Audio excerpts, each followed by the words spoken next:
Gauss law में हम कुछ प्रिलिमिनरी चीज़ें पढ़ रहे हैं, ठीक है, गॉस लॉ पढ़ने से पहले।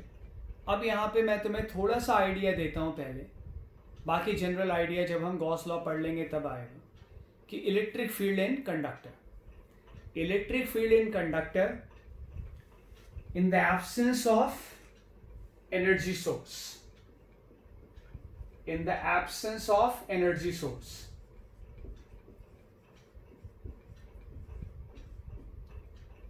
एनर्जी सोर्स हो सकता है तुम्हें यहाँ पे ना दिख रहा हो, मैं बार बार बोल देता हूँ, electric field in conductor in the absence of energy source, ठीक है, in the absence of energy source, ठीक है, तुम चाहो तो देख लो। Electric field in conductor in absence of energy source, ठीक है। देखिए जरा, सपोज करें कि कंडक्टर के अंदर इलेक्ट्रिक फील्ड है। मैंने एक ऐसे कंडक्टर ले लिया, स्लैब,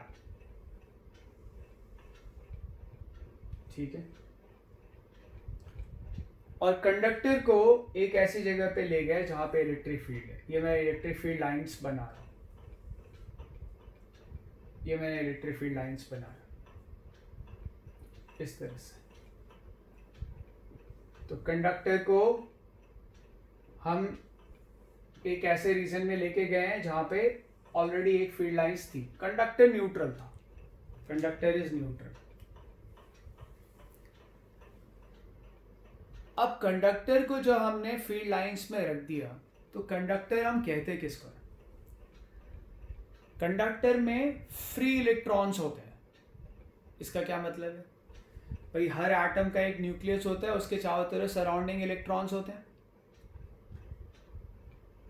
लेकिन जो कंडक्टर्स होते हैं, जो मेटल्स होते हैं, उनके वैलेंस शेल के जो इलेक्ट्रॉन होते हैं वो न्यूक्लियस के साथ बहुत लूजली बाउंडेड होते हैं, लूजली बाउंडेड होते हैं।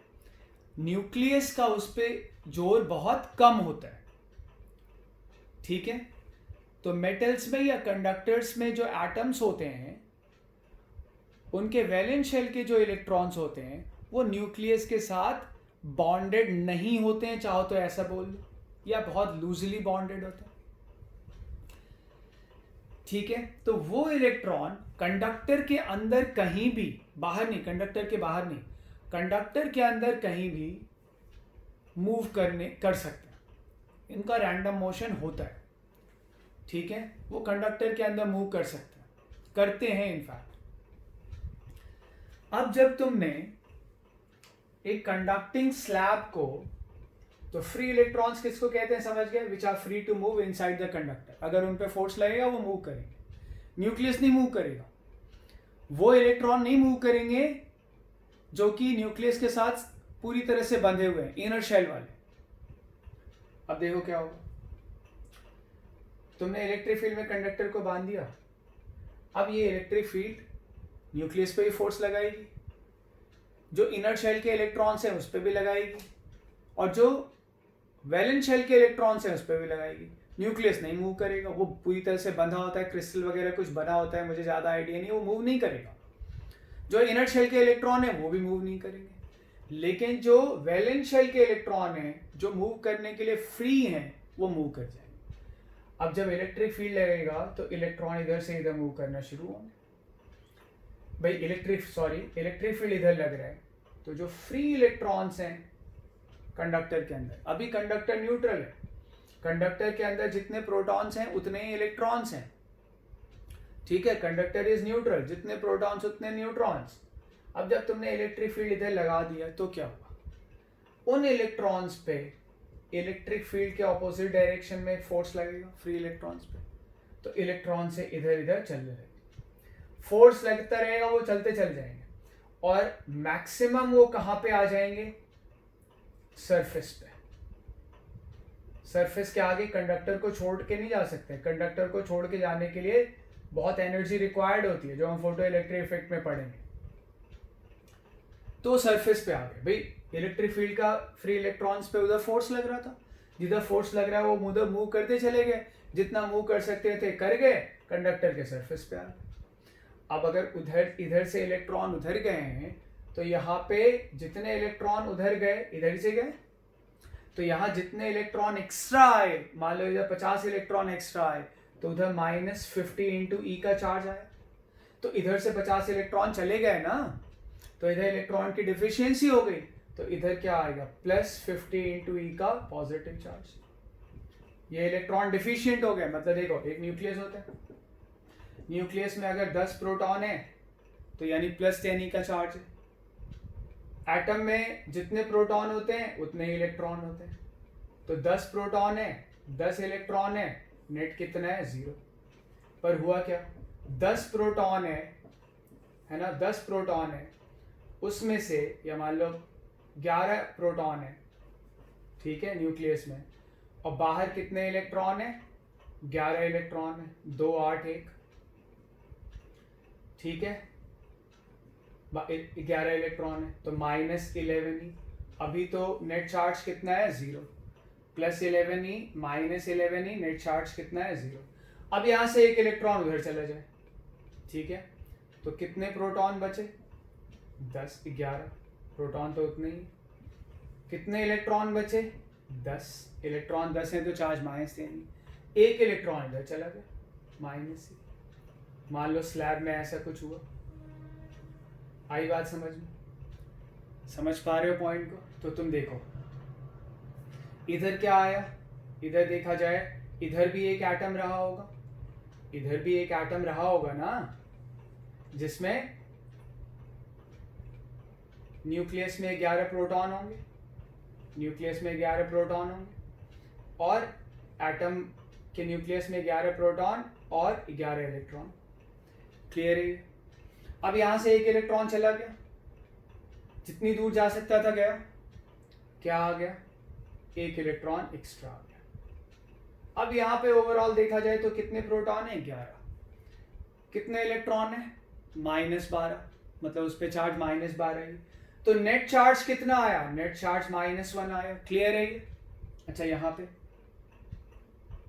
अब 11 इलेक्ट्रॉन 10 प्रोटॉन बचे, तो नेट चार्ज कितना आया +1 आया या +E आया, यहाँ पे क्या आया -E आया। तो ये मैं कह रहा हूँ इलेक्ट्रॉन पे फोर्स इधर लगा तो इधर इलेक्ट्रॉन इकट्ठा हो गए, इधर इलेक्ट्रॉन इकट्ठा हो गए तो इधर ही से तो आए। आई बात समझ में? इलेक्ट्रॉन इधर ही से तो आए, तो यहाँ पे जितना नेगेटिव चार्ज आया उतना यहाँ पे क्या आ गया, पॉजिटिव चार्ज आ गया। ये बात क्लियर है? तो एक सरफेस पे जितना नेगेटिव चार्ज आया दूसरे सरफेस पे उतना ही क्या आ गया, पॉजिटिव चार्ज। अब देखो मूव कर रहे थे, अब कब तक मूव करते रहेंगे, मान लो जैसे थोड़ा मूव कर गए, थोड़ा मूव करके यहाँ थोड़े इलेक्ट्रॉन आ गए, यहाँ थोड़े प्रोटॉन आ गए, तुम ऐसा मान लो, ठीक है। अगर ऐसा हुआ तो अब ये पॉजिटिव चार्ज है, नेगेटिव चार्ज है, अब इन चार्ज की वजह से एक फील्ड आएगा इस डायरेक्शन। ये जो चार्ज सरफेस पे आ गए हैं कंडक्टर के सरफेस पे, उसकी वजह से फील्ड इस डायरेक्शन में आ रहा है, उसकी वजह से फील्ड इस डायरेक्शन में आ रहा है, ठीक है। जरा इस फील्ड को तुम देखो, जरा तुम इस फील्ड को देखो, ये फील्ड जो है, ये फील्ड जो है, जो एक्सटर्नल फील्ड है, एक्सटर्नल फील्ड ये था इन द रीजन, उसमें हम एक कंडक्टिंग स्लैब लेके आए, इस एक्सटर्नल फील्ड की वजह से फ्री इलेक्ट्रॉन्स पे फोर्स लगा, इधर नेगेटिव चार्ज इकट्ठा शुरू हुए, इधर पॉजिटिव चार्ज इकट्ठा होने शुरू हुए, और जब चार्ज इस तरह से सेपरेट हुआ तो पॉजिटिव से नेगेटिव एक इस चार्ज सेपरेशन की वजह से, ठीक है, आ रही बात समझ में?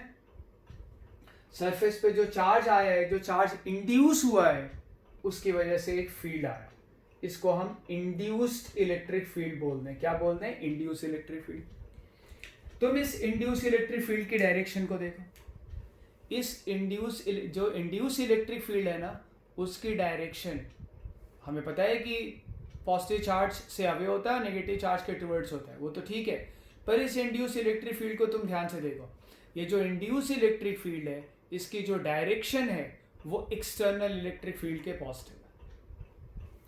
सपोज करो एक्सटर्नल इलेक्ट्रिक फील्ड 20 है और इंड्यूस वाला सपोज करो 15 है, तो अंदर नेट कितना बचा 5, अंदर नेट कितना बचा 5। हमने सपोज कर लिया ये 20 और ये 15 है, तो 15 का ऑपोज हो गया, अंदर नेट कितना बचा 5।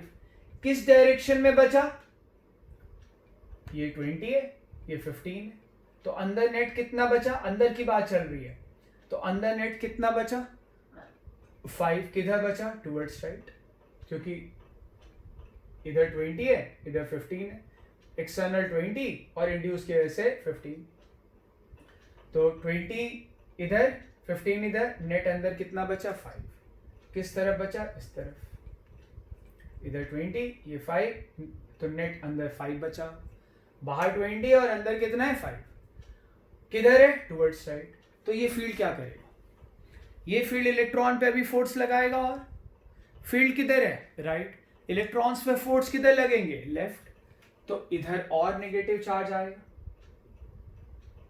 इधर और नेगेटिव चार्ज आएगा, इधर और पॉजिटिव चार्ज आएगा, इधर और पॉजिटिव चार्ज आ जाएगा,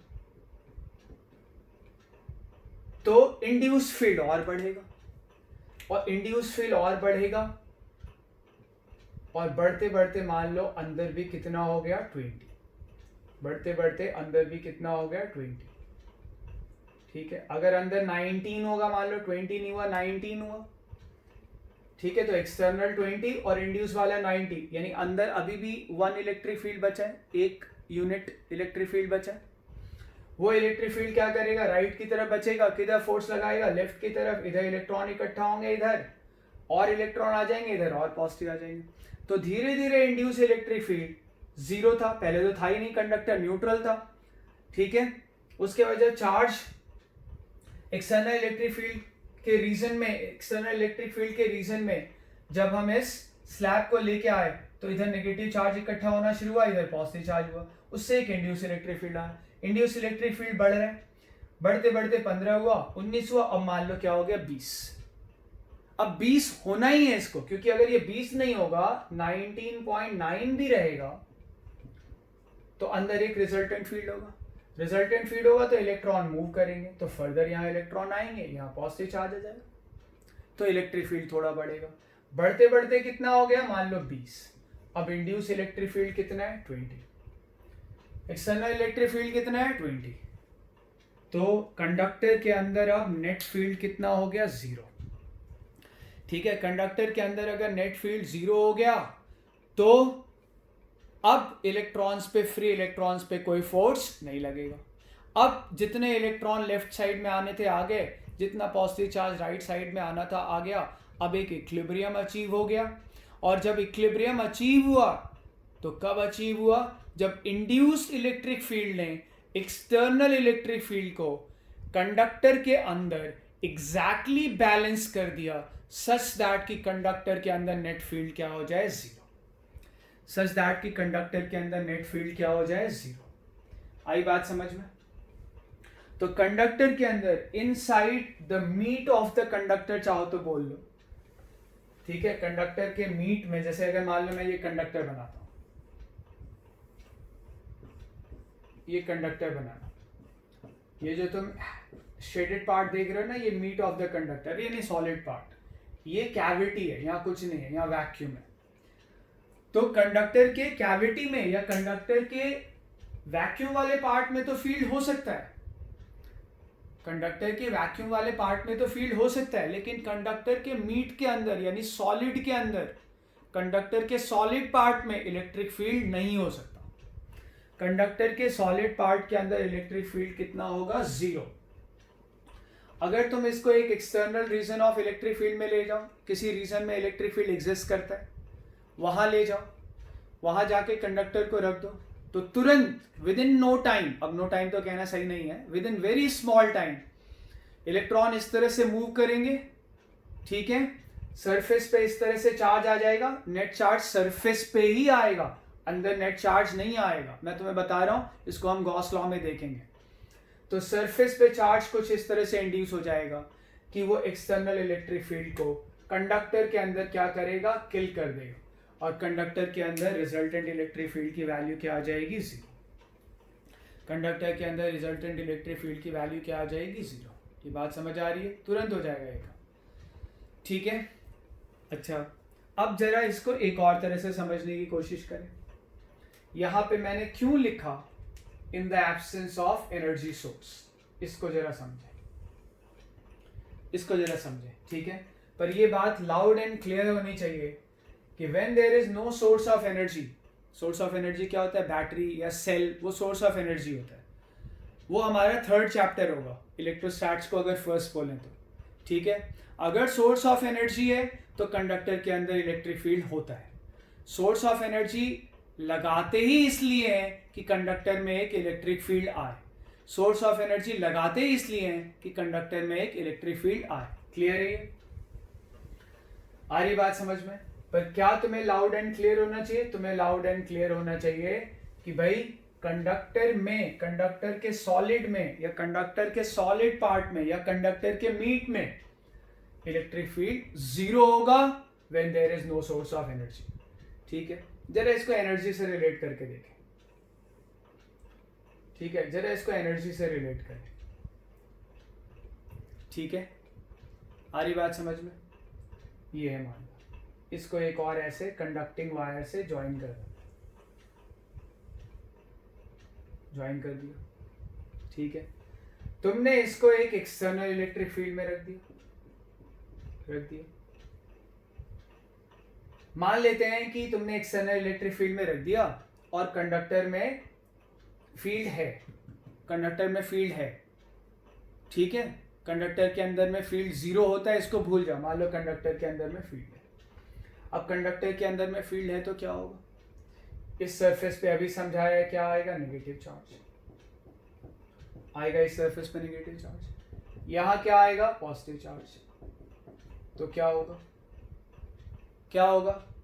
मान लो इलेक्ट्रॉन यहां मूव कर रहे हैं, यहाँ नेगेटिव चार्ज, यहाँ पॉजिटिव चार्ज। नेगेटिव चार्ज यानी लो पोटेंशियल, पॉजिटिव चार्ज यानी हाई पोटेंशियल। ये इलेक्ट्रॉन मूव करने लगेंगे और यहाँ पे आएंगे। क्लियर है ये? यहाँ जैसे ही आएंगे, यहाँ जैसे ही आएंगे, ठीक है, मूव करके आए यहाँ पे, ठीक है, क्योंकि ये पॉजिटिव चार्ज ने उनको अट्रैक्ट किया, फिर वो यहाँ आए। यहाँ जैसे ही आएंगे, कंडक्टर के अंदर इलेक्ट्रिक फील्ड है, वो इलेक्ट्रिक फील्ड इस पे इधर फोर्स लगाएंगे। वो सरफेस पे आएंगे, फिर मूव करके यहाँ आ जाएंगे, फिर वो इधर जाएंगे, फिर इधर आ जाएंगे। यानी एक इलेक्ट्रॉन का करंट शुरू हो जाएगा, एक इलेक्ट्रॉन का फ्लो शुरू हो जाएगा। आई बात समझ में? और अगर इलेक्ट्रॉन का फ्लो शुरू हो जाएगा तो इलेक्ट्रॉन के फ्लो को ही तो करंट कहते हैं। But current is basically what? Current is flow of current is energy. Flow of current is energy. और हमें law of conservation of energy से पता है कि एनर्जी अपने आप क्रिएट नहीं होगी, किसी को वर्क करना पड़ेगा। किसी को क्या करना पड़ेगा? वर्क करना पड़ेगा। आई बात समझ में? अगर कंडक्टर के अंदर अपने आप फील्ड आ गया ना, अगर कंडक्टर के अंदर अपने आप फील्ड आ गया तो फिर अपने आप करंट फ्लो होने लगेगा, और अपने आप करंट फ्लो होने लगेगा तो हमें एनर्जी मिलने लगेगी। मैंने अभी समझाया कैसे अपने आप करंट फ्लो होने लगेगा, और अपने आप एनर्जी मिलने लगेगी, यानी law of conservation of energy का वायलेशन होगा। तो एनर्जी के टर्म्स में हम ऐसे डिफाइन कर सकते हैं, कह सकते हैं कि कंडक्टर के अंदर इलेक्ट्रिक फील्ड कितना होगा? जीरो। कंडक्टर के अंदर इलेक्ट्रिक फील्ड कितना होगा? जीरो। पॉइंट समझ आ रहा है? क्योंकि अगर कंडक्टर के अंदर इलेक्ट्रिक फील्ड है without any source of energy तो करंट का फ्लो होगा। Flow of current is energy. बगैर कुछ की अगर एनर्जी मिल रही है तो बहुत बढ़िया बात हो जाएगी। फिर तो कितनी भी एनर्जी कोई भी प्रोड्यूस कर ले, तो वो violation of law of conservation of energy होगा। ठीक है, तो अब ये बात बिल्कुल तुम समझ लो कि कंडक्टर के अंदर इलेक्ट्रिक फील्ड कितना होता है? Zero, in the absence of energy source. और अभी 2 चैप्टर तक एनर्जी का सोर्स आने वाला नहीं है, कम से कम इस चैप्टर में नहीं आने वाला है, तो अब मैं इसको बार बार नहीं बोलूंगा। ठीक है, कंडक्टर के अंदर इलेक्ट्रिक फील्ड कितना होता है? जीरो। ठीक, अब देखो, कंडक्टर के अंदर तो इलेक्ट्रिक फील्ड जीरो होता है, पर कंडक्टर के सरफेस पे, यहाँ कॉर्नर नहीं बनाते हैं, थोड़ा स्मूथ कर लेते हैं। उसकी वजह है जो कि अभी मैं एक्सप्लेन नहीं कर रहा हूँ, स्मूथ कर लेते हैं थोड़ा। कंडक्टर के सरफेस पे तो electric field zero, sorry, conductor के अंदर तो इलेक्ट्रिक फील्ड जीरो होता है। अब सरफेस की बात करें, क्लियर है? मान लेते हैं फील्ड है, यहाँ पे इलेक्ट्रॉन आ गए सरफेस पे। इलेक्ट्रॉन तो होते ही, सरफेस पे इलेक्ट्रॉन होंगे, ठीक है।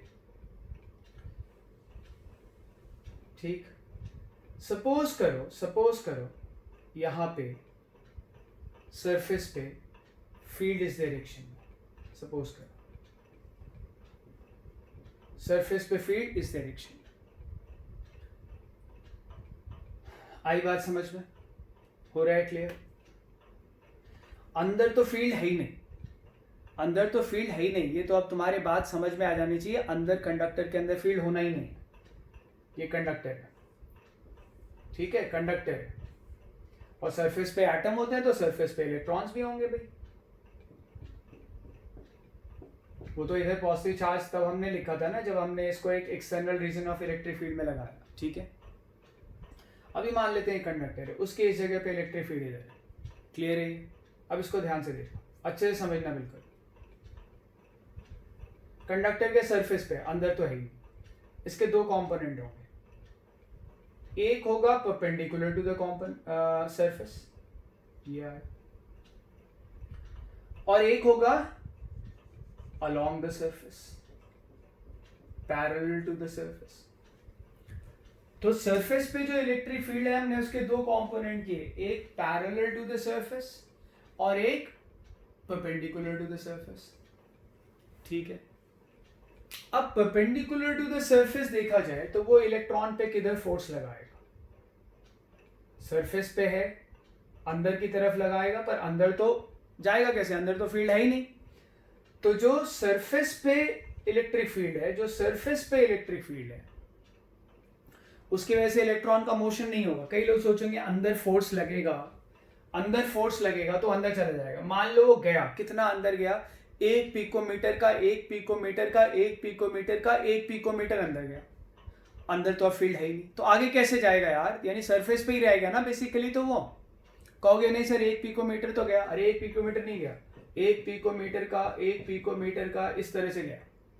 आई बात समझ में? इतना अंदर गया। अगर तुम चाहते हो कि भाई हाँ है तो इलेक्ट्रिक फील्ड इधर है, इलेक्ट्रॉन पे फोर्स किधर लगता है? इलेक्ट्रिक फील्ड के डायरेक्शन में, सॉरी, इलेक्ट्रॉन पे फोर्स किधर लगता है? इलेक्ट्रिक फील्ड के ऑपोजिट डायरेक्शन में। पर ध्यान रहे अंदर फील्ड नहीं है, फील्ड कहाँ पे है? सरफेस पे। तो कितना अंदर जाएगा?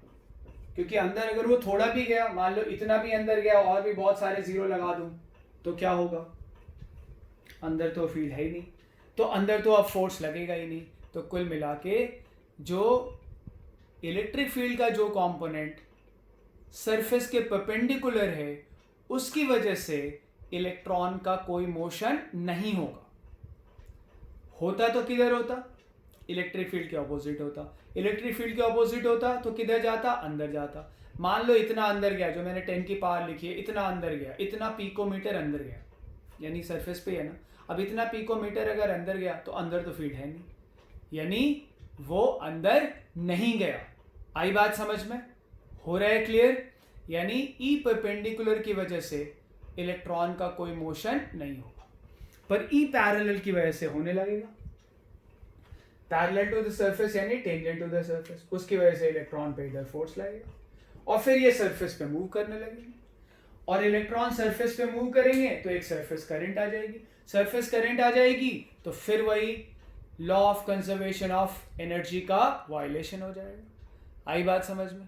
हो रहा है पॉइंट क्लियर? ठीक है। तो अब यहां पे एक दूसरी इंपॉर्टेंट बात आई कि कंडक्टर के सरफेस पे इलेक्ट्रिक फील्ड हो सकता है, लेकिन टेंजेंट टू द सरफेस नहीं होगा। Tangent to the surface electric field का कोई कंपोनेंट नहीं आएगा, क्योंकि टेंजेंट टू द सरफेस जो इलेक्ट्रिक फील्ड का कंपोनेंट है, उसकी वजह से इलेक्ट्रॉन में मोशन होने लगेगा। इलेक्ट्रॉन का motion will constitute current, and current is form of energy, और बगैर कुछ किए हमें एनर्जी नहीं मिलेगी। लेकिन इलेक्ट्रिक फील्ड का परपेंडिकुलर कंपोनेंट हो सकता है, क्योंकि उसकी वजह से इलेक्ट्रॉन में कोई मोशन नहीं होगा। तो यहाँ पे हमने इलेक्ट्रिक फील्ड इन कंडक्टर के अंदर हमने दो इंपॉर्टेंट बातें पढ़ी, मैं उनको लिख देता हूँ, वो तुम्हें बिल्कुल ध्यान होना चाहिए। In absence of the energy ये याद रखना। First, there can be no electric field, there can be no electric field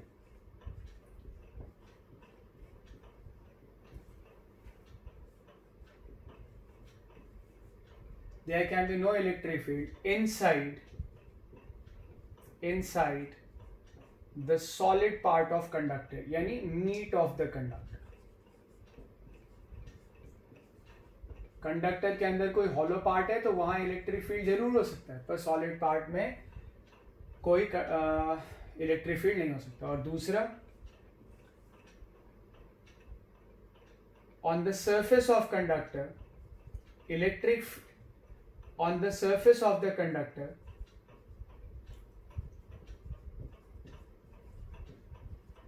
on the surface of conductor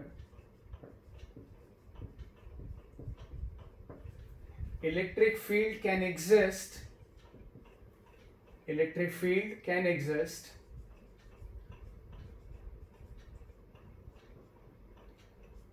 only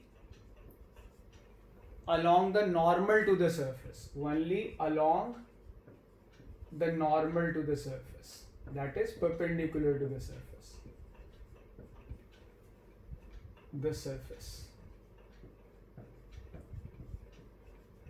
ये बात समझ आ रही है? अब इन दोनों पॉइंट से एक इंपॉर्टेंट पॉइंट हम डिराइव कर लें। मान लो ये कंडक्टर है, कंडक्टर के सरफेस पे फील्ड हो सकता है पर कंडक्टर के अंदर फील्ड नहीं होगा। पर कंडक्टर के सरफेस के अंदर फील्ड किधर होगा? कंडक्टर के सरफेस के अंदर जो फील्ड है, कंडक्टर के सरफेस पे जो फील्ड है वो क्या होगा? Normal to the surface. हर पॉइंट पे कंडक्टर के सरफेस पे अगर फील्ड है तो हर पॉइंट पे फील्ड किधर होगा? Normal to the surface. Clear है? एक ऐसा सरफेस जिसके हर पॉइंट पे फील्ड अगर नॉर्मल है, यानी एक ऐसा सरफेस जिसके हर पॉइंट पे फील्ड अगर परपेंडिकुलर है, सरफेस के परपेंडिकुलर है, सरफेस के नॉर्मल है, तो ऐसे सरफेस को हम लोग क्या बोलते हैं? Equipotential surface. ऐसे सरफेस को हम लोग बोलते हैं इक्विपोटेंशियल सरफेस।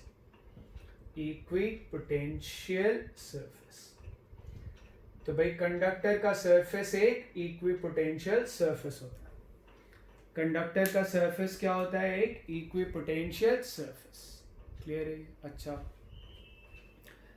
कंडक्टर के सरफेस पे हर जगह पे फील्ड अगर है तो नॉर्मल टू द सरफेस होगी, और बाय डेफिनेशन हम समझ सकते हैं कि ये क्या आएगा? Equipotential surface. ये मैंने तुम्हें बताया। अब देखो यहां कुछ पोटेंशियल है, मान लेते हैं यहाँ का पोटेंशियल V है या V नॉट है, सरफेस का पोटेंशियल VS है, ठीक है।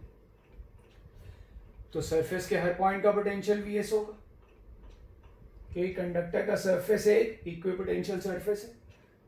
कंडक्टर का सरफेस एक इक्विपोटेंशियल सरफेस क्यों है?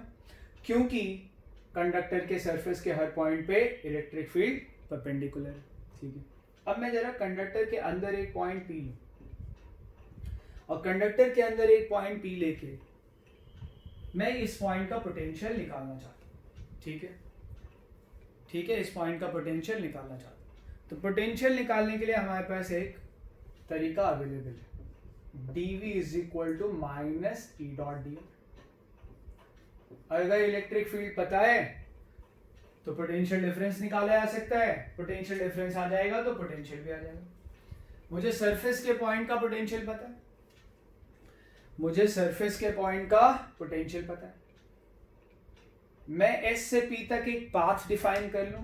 dr क्या होता है? डिस्प्लेसमेंट। और डिस्प्लेसमेंट पाथ से भले ही इंडिपेंडेंट होता है, पर तुम्हें कोई ना कोई पाथ तो लेना ही पड़ेगा ना सरफेस से P तक जाने के लिए। तुमने ये पाथ ले लिया, अब मैं यहां से यहां तक जाऊंगा, ठीक है, और dV निकालूंगा। जब मैं यहां से यहां तक जा रहा हूं तो जैसे ही मैं अंदर आऊंगा, इनफैक्ट सरफेस से, यहां पे फील्ड कितना है? 0। यहां पे फील्ड कितना है? 0। यहां पे फील्ड कितना है? 0। इस पाथ के हर पॉइंट पे फील्ड क्या है? 0। इस पाथ के हर पॉइंट पे dV क्या आ जाएगा? 0। इस पाथ के हर पॉइंट पे dV 0 आ गया, यानी V क्या रहेगा? कांस्टेंट। तो मैंने कंडक्टर के अंदर कहीं पे भी एक पॉइंट P ले लिया था, और जब मैं इस पाथ से मूव कर रहा हूं और सरफेस से P तक जा रहा हूं तो ये कह रहा है कि भाई पोटेंशियल में कोई चेंज नहीं आ, यानी जो सरफेस पे पोटेंशियल है वही अंदर पोटेंशियल है, यानी यहां से यहां तक गए कोई पोटेंशियल में चेंज नहीं आ गया, तो यानी पी पॉइंट पे पोटेंशियल वही है जो सरफेस पे।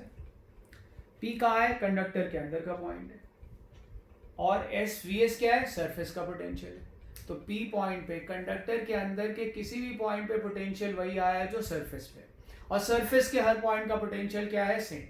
और कंडक्टर के अंदर के हर पॉइंट का पोटेंशियल वही है जो कि सरफेस का है। कंडक्टर के अंदर के हर पॉइंट का पोटेंशियल वही है जो कि सरफेस का है, और सरफेस के हर पॉइंट का पोटेंशियल क्या है? सेम। यानी अब मैं कह सकता हूं कि किसी कंडक्टर के हर पॉइंट का पोटेंशियल क्या होगा? सेम। किसी कंडक्टर के हर पॉइंट का पोटेंशियल क्या होगा? सेम। यहाँ पे मैंने बताया, पहले में तो मैंने सरफेस को बताया कि इक्विपोटेंशियल सरफेस होता है, फिर मैंने प्रूव कर दिया अंदर कोई भी पॉइंट लेके अंदर के हर पॉइंट पे फील्ड जीरो, यानी पोटेंशियल में कोई चेंज होगा ही नहीं। चेंज होगा नहीं यानी जो यहाँ है वही यहाँ होगा, और जो यहाँ है अब यहाँ से यहाँ आ जाओ, इसके भी हर पॉइंट पे ई जीरो है, तो वही पोटेंशियल इस पॉइंट पे भी हो जाएगा, क्योंकि हर पॉइंट पे ई जीरो है तो पोटेंशियल में कोई चेंज नहीं आएगा। चेंज नहीं आएगा यानी जो यहाँ है वो यहाँ, जो यहाँ था वो यहाँ है, जो यहाँ है वो यहाँ है। तो ये बात बड़ी इंपॉर्टेंट है कि किसी कंडक्टर के हर पॉइंट का पोटेंशियल क्या होगा? सेम। तो थर्ड पॉइंट ये समझ लो कंडक्टर से रिलेटेड, ईच पॉइंट, लेकिन ये सब in the absence of energy source है, each point of conductor has same potential, conductor के हर पॉइंट का पोटेंशियल क्या होगा? सेम। कंडक्टर के हर पॉइंट का पोटेंशियल क्या होगा? सेम। आ रही बात समझ में? ठीक है। और कंडक्टर का सरफेस हमेशा ही क्या होगा? Equipotential surface. आई बात समझ में? और वो कंडीशन जो ब्रैकेट में लिखी हो तो ध्यान ही रखना, इन द एब्सेंस ऑफ एनर्जी। तो ये एक बड़ा ही थ्योरेटिकल लेकिन इम्पॉर्टेंट डिस्कशन है, ठीक है। इसको तुम बार बार देखना और हर पॉइंट क्लियर हो जाए तभी तुम आगे कुछ करना, ठीक है। अब मैं इस लेक्चर को यहीं पे ख़त्म कर रहा हूँ, और अब हम गॉस लॉ शुरू करेंगे, यानी इलेक्ट्रिक फ्लक्स वगैरह पढ़ेंगे अगले लेक्चर से।